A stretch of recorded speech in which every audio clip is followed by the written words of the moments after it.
Hello friend, welcome to my new blog. आउ मते तो गछ जगाबार लागे बहुत बढ़िया लागसी। आउ इठाने देखि पाथु केते सारा गछ जगाइछे। इटा खरा मास करी भी एते गछटा बढ़िया अछि। आउ आजर मेन टॉपिक होचे इ प्यारा सा छोटा सा कागजी गछ जेनटा कि बेगन मलिया कहसन। आउ इटा ना मुई डाही उठे आनी के जगेथिली। आउ छटा ही जगेथिली। छटा भितरु मुई डेली चेक करे और देखे कि बोले गछटा हेला न कि बंचिचे कि मरिचे। एंता तो खाली खाड़ी उठे भलिया दिसतुसी। बोले मुई डेली चेक करे हेंता घिची दिए जगे दिए घिची जगे दिए हेले कि सब गछ के हेंता कले हें दुईटा ही गछ के ही हेंता मुई नै करी। आउ से दुईटा गछ ही जीचे। आउ तापरे इटा ना 3 मास 2-3 मास हेले कि पतरटा हेसी।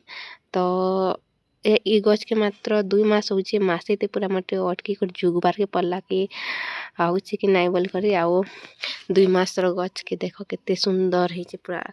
आउ ग्लास रे अछे ताली आज ही काम ताके गमला रे जगाबी। आउ केते सुंदर हेचे बहुत बढ़िया हेचे। आउ कनी एटा के 7 दिने 2 थर मात्र पानी देसी पूरा मैट सुखले आही।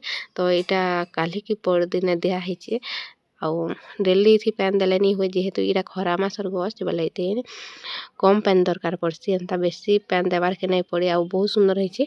आउ गुटे गछ अछि जेनटा के मैं देखे देबी आपण मके आउ गुटे मोर ब्लॉग रे। तो एबे ताके आमे आउ गुटे सी ट्रांसफर करमा गुटे गमला थी ओके।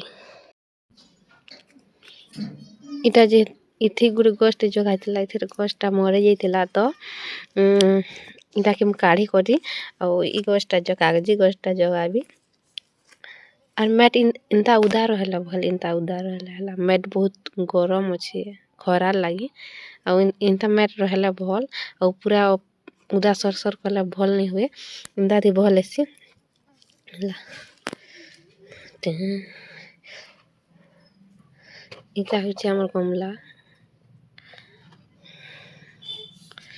इथि मुई गछ के साइड कर दम।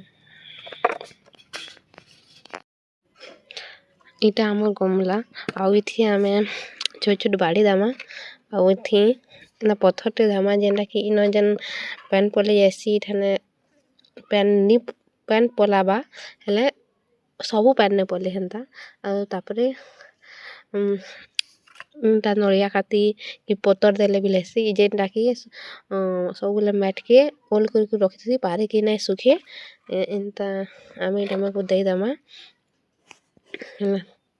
तार परे आमे मैट दमा। हमर मैट केते बढ़ियाटा पूरा भल पूरा खत टाइप रो मैट है।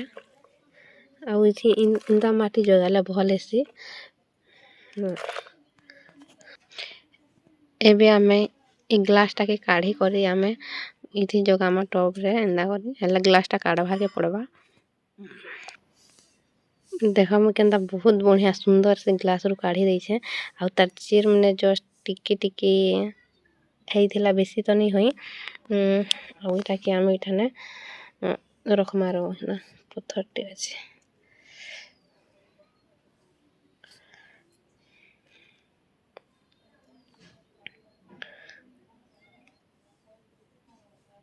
इटा चारे तरह आमे मैट दे देमा।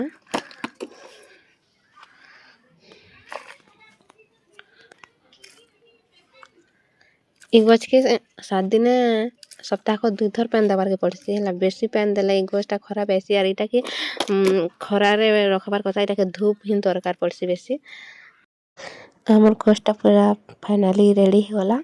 आउ इटा के मझिरे मझिरे जेतले पैन दउछु पैन दलाल के सुखी जाउछे। सुखी गला परे मैट हेले टान हे जाउछे ताके हार्वेस्टिंग करबार कथा। आउ सार खत दे करी देले बहुत भल से ग्रोथ हेबा। आउ इ कागजी गछ रो सब अपडेट पाइबा लागी चैनल के सब्सक्राइब करूँ। Okay thank you.